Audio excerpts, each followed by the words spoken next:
Shalom, jemaat MCC yang dikasihi oleh Tuhan Yesus Kristus, bangkit dan bercahayalah. Dan pembacaan Alkitab kita hari ini sangat sedikit ya, hanya 2 ayat saja yang diambil dari Kolose pasal 3 ayat 16 sampai 17. Dan saya memberikan judul topik untuk pembahasan saya hari ini adalah berkata-kata dengan kasih. Untuk berkata-kata saja hanya diperlukan mulut, tetapi untuk berkata-kata dengan kasih dibutuhkan sebuah kesadaran dalam diri bahwa apakah yang saya akan katakan ini akan melukai orang atau tidak. Butuh juga kesadaran bahwa apakah kata-kata saya ini perlu saya ucapkan atau tidak.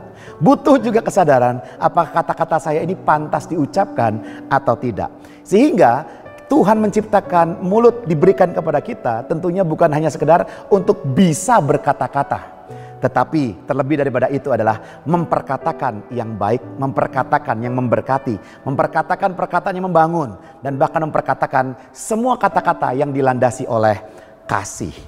Dan saya akan bacakan ayat ke-16 dikatakan, hendaklah perkataan Kristus diam dengan segala kekayaannya di antara kamu, sehingga kamu dengan segala hikmat mengajar dan menegur seorang akan yang lain, dan sambil menyanyikan mazmur dan puji-pujian dan nyanyian rohani, kamu mengucap syukur kepada Allah di dalam hatimu.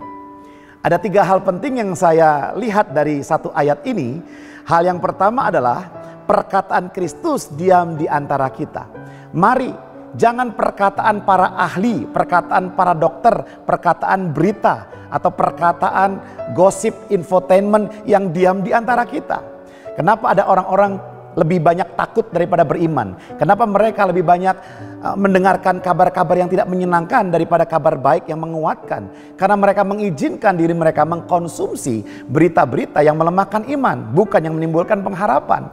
Jadi hal yang pertama, mari supaya kita bisa berkata-kata dengan penuh kasih, maka pastikan hidup kita senantiasa dipenuhi oleh perkataan Kristus. Apa perkataan Kristus? Yaitu perkataan firman Tuhan. Kita baca, kita dengar, kita endapkan dalam kehidupan kita.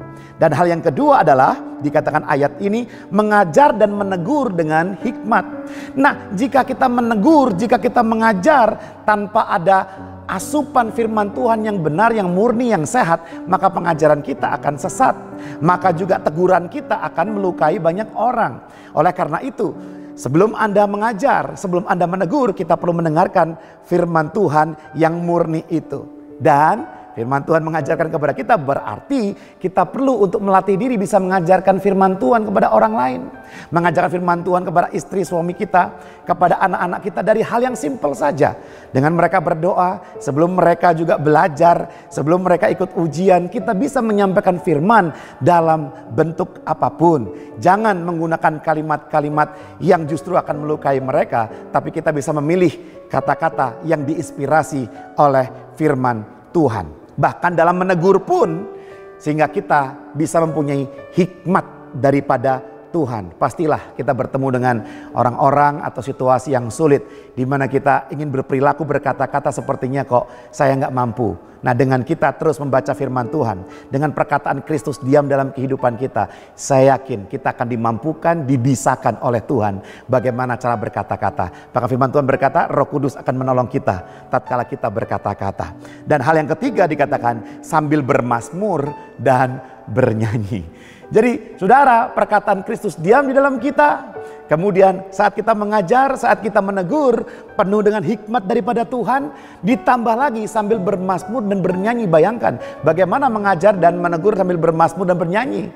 Ini bicara apa? Ini bicara tentang apa? Kelembutan. Ini bicara tentang ucapan syukur, tentang sukacita. Tidak ada penghakiman di situ. Tetapi ada sebuah nyanyian, ada sebuah ucapan syukur.